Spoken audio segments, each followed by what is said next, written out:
Good day, everyone. My name is Danielle Woodard, and I want to discuss the modern concerns in the emergency management career field. Starting off, I wanted to discuss how emergency management is growing and that the constant move to adapt and overcome any obstacles that may come our way. These employees, including myself, react to both natural and man-made disasters by not only filling the role of an emergency responder, but always planning for and creating exercise for the worst case scenarios. The four factors encouraging and guiding emergency managers are the four phases of emergency management, which starts with mitigation, preparedness, response, and recovery. Now, the focus of my presentation details the everyday headaches between members of the career field, the dangers faced, communication, and even government obstacles, along with firsthand experience I've had. Initially, I intend on outlining the overall objective and career field conditions, then proceeding to identify the issues faced on an internal scale. Now, why is this important when it comes to relation to the career field? Personally, I know the difficulties faced by military members of emergency management, but I also wanted to focus on the common difficulties we face on the civilian and military scale and what we share in the aspects career-wise. I researched our employment data as well as salaries and the shared physical dangers we face too.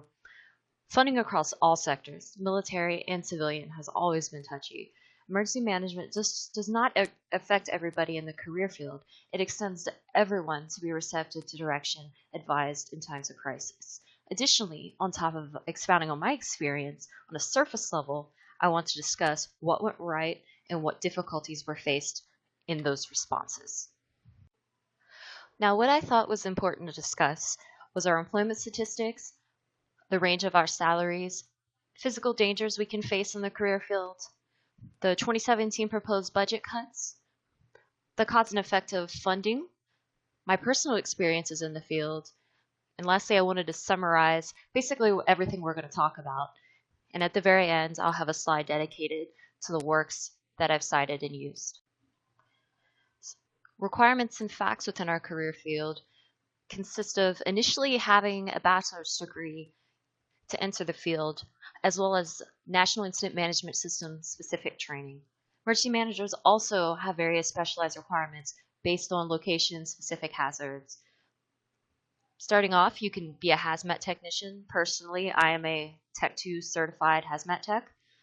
Also, you can have chemical defense training facility training, which tests you with live or nerve agents such as sarin and VX.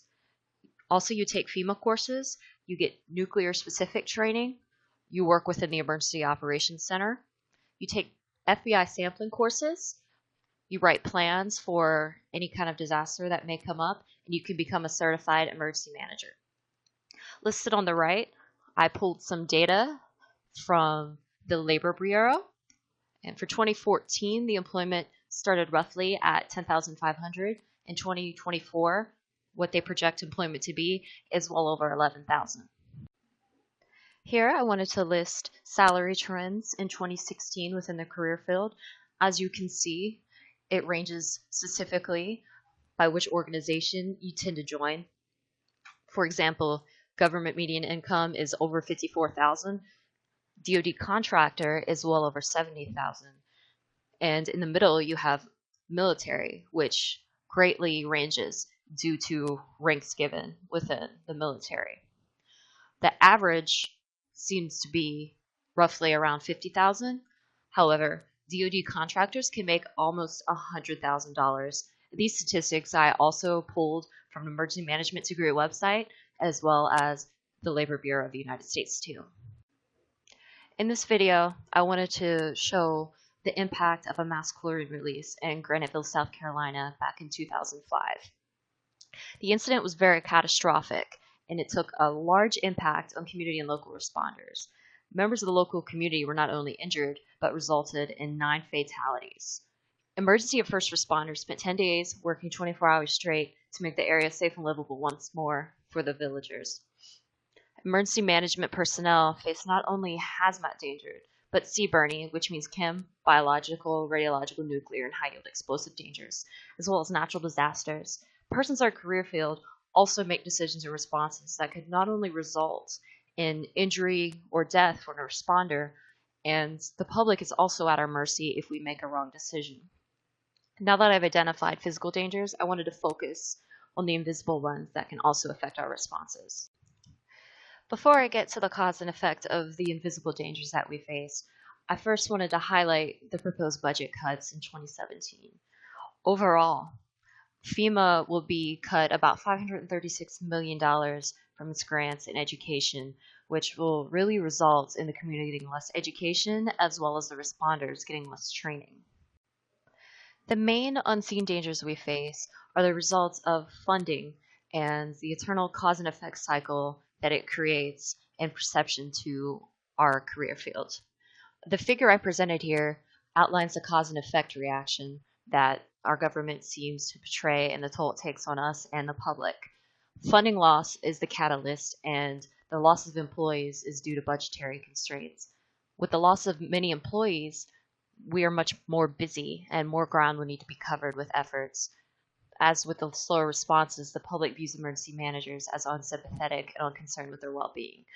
Now, with the loss of public trust, the government acts under increased public pressure and condemns FEMA, for example, causing the draftings of reforms, cutting unnecessary funding.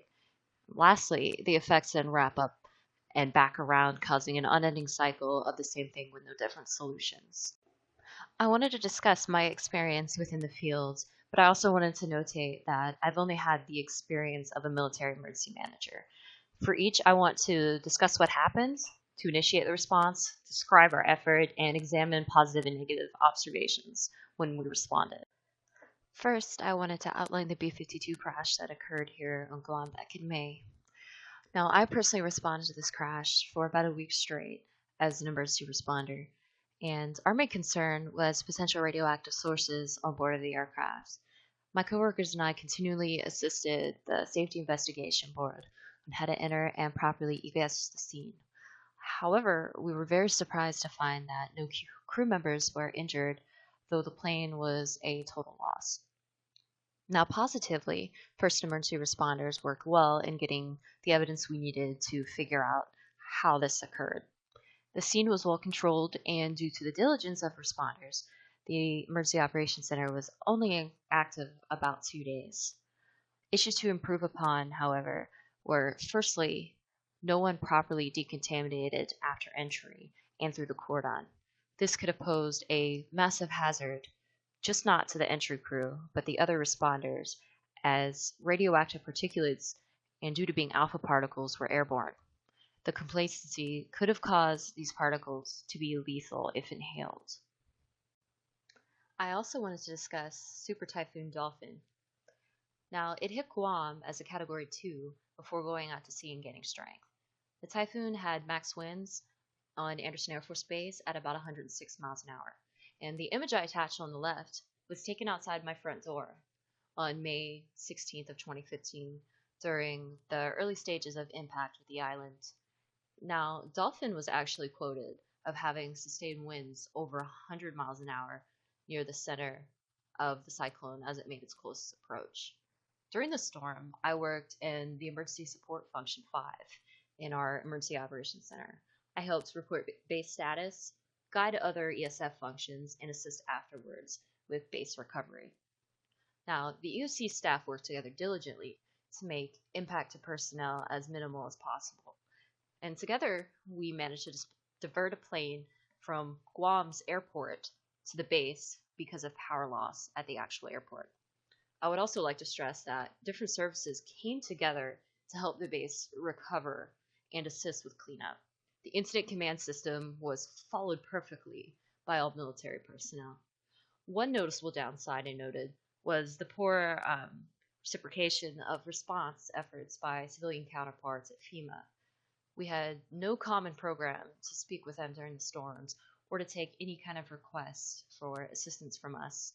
When power was lost off base, we heard no additional updates on their end, and it was a complete communication blackout. Overall, my goal in this presentation was to not only touch on what we do as emergency managers, but stress the importance of the job and the employees within the field.